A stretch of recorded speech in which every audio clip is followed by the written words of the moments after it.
மறைக்கப்பட்ட உண்மைகளை வெளிச்சத்திற்கு கொண்டுவரும் உங்கள் மக்கள் வெளிச்ச செய்திகள். வணக்கம். கண்டமங்கலத்தில் அமைச்சர் பொன்முடியை கண்டித்து அதிமுக மகளிர் அணி சார்பில் கண்டன ஆர்ப்பாட்டம்.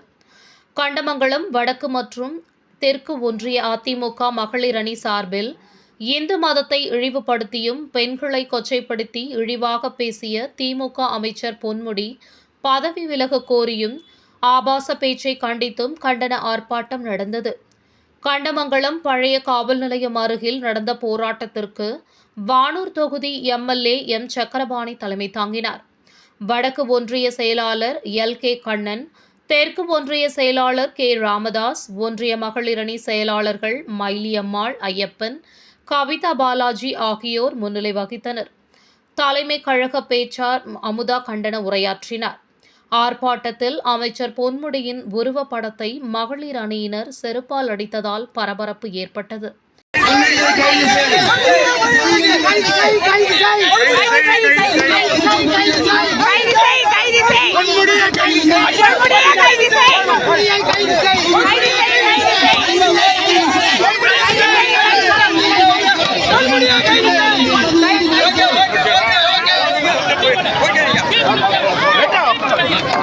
இந்த போராட்டத்தில் கட்சியின் மாவட்ட ஒன்றிய அணி நிர்வாகிகள், கிளை செயலாளர்கள் மிட்டாமண்டகப்பட்டு கே. செல்வம், கண்டமங்கலம் மதிசங்கர், எஸ். வேலு, ஜே. ஜனகராஜன், தொண்டர்கள் உட்பட நூற்றுக்கணக்கானோர் கலந்து கொண்டனர்.